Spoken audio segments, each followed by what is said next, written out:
Hello, I'm Steve Shaw, National Coordinator of Football Officials and Secretary Rules Editor for the NCAA.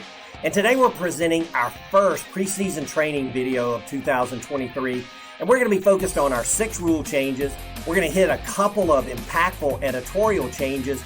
And we'll also cover a couple mechanics changes that we all need to be together on. Now, the 3 rule changes focused on the clock. People really said the Rules Committee did it just to shorten the game, but that is not the case at all. The goals of the Rules Committee were really threefold. Number 1, to keep the game moving, game flow. Number 2, to consider a modest reduction in the number of plays per game. And then finally, to drive consistency in officiating, specifically around our clock mechanics. Now, everything we're going to be talking about has been approved for Division I and Division II, but in Division III, the first down timing rule is still pending prop action, so stay tuned on that. Now, one final note, regardless of your conference affiliation, we are all one CFO, and we need to be together on our rule interpretations, our mechanics, and our officiating philosophies, which now we're going to refer to as our officiating standards. That is very important. It's a national game, and we've got to be one CFO. So with that, let's get straight on into our video. Our first rule change is codifying our NCAA drone policy. Now, this rule will be the responsibility of game management, and it states that drones are not allowed over the field or the team area when squad members are present within the playing enclosure. Now, outside the limit lines, game management handles all drone activity. They've got to stay within FAA, state, and local laws, including campus policy. Some campuses do not even allow drones at all on their campus. But where we come in is if we get a wayward drone over the field or team area when squad members are present on the field, then we're going to use Rule 333 and temporarily suspend the game until game management clears the drone. And as you can see from footage last year, this is not a new occurrence. It happened last year, and when it did, the referee and the crew handled this very well.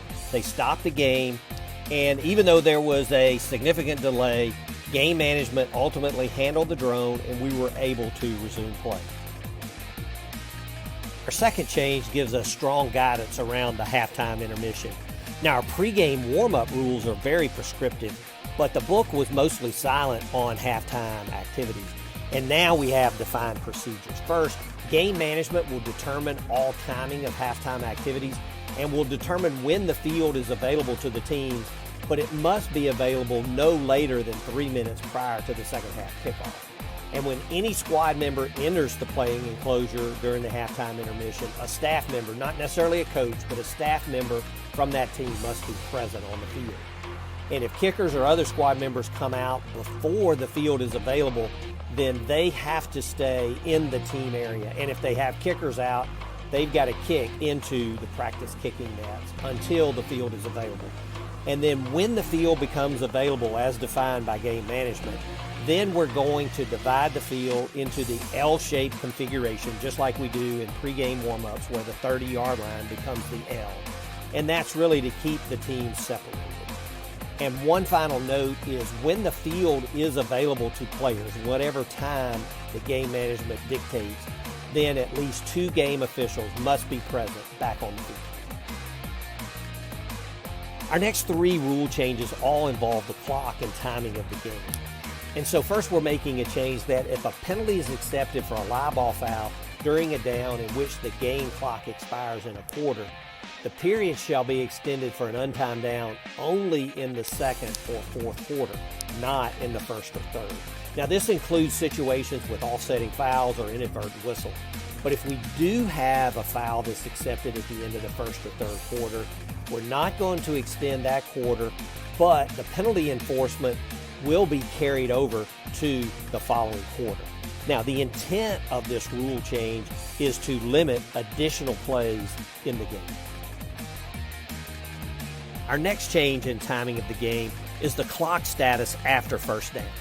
Now, with 2 minutes or more remaining in the half, now the game clock will no longer be stopped to award Team A's first down when the play ends in bounds.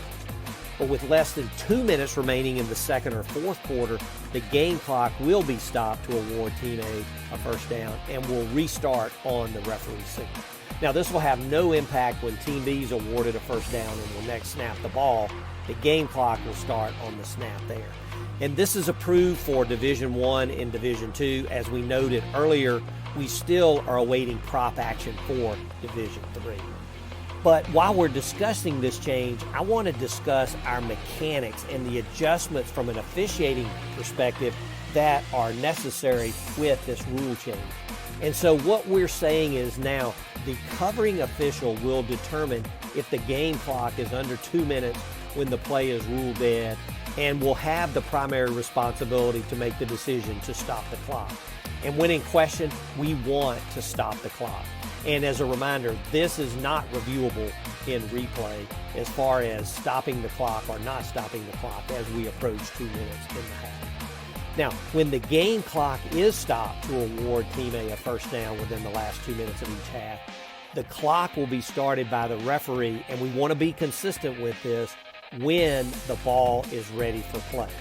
So we know that the ball is ready for play when the official places the ball down and is in position to officiate. Our final change in timing, and this rule change really impacts more the flow of the game, and that is consecutive charge team timeouts will no longer be allowed by the same team in any individual dead ball period. Now, as we know, each team is entitled to 3 timeouts per half, but no more than 1 charged team timeout is available per team per individual dead ball period. So we've gotten some questions. So what if a team calls a team timeout and then their opponent calls a timeout? Well, in this instance, there are no more timeouts available for either team within that dead ball period. A team doesn't reset because the other team calls timeout. And the ball truly must become alive. So if a team calls a timeout and then we have a dead ball foul before the ball becomes alive, so a false start, then that team does not have a timeout available until there is actually live ball action. And finally, it's very important in this change, the last bullet here, that when a team's charge timeouts are not available or are exhausted, and if it requests a timeout, the official shall not acknowledge this request. If we accidentally acknowledge that request, many times the team gets the effective timeout. So it's important. There's no penalty for a team or a coach calling a timeout that they don't have, but we are not to acknowledge that request. Our final rule change for the 2023 season is really an effort to modernize our game for teams not having instant replay.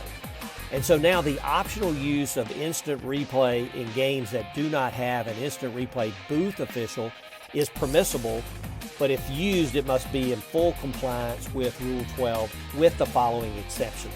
The referee is now the sole decision maker on any review and can include an additional crew member to consult with on the review. And the equipment used in this review must be located outside the limit lines on the sideline or end zone, must be completely outside the team area and away from fans and sideline personnel. Now, a couple of other exceptions is the referee will stop the game to review all targeting fouls that are called on the field.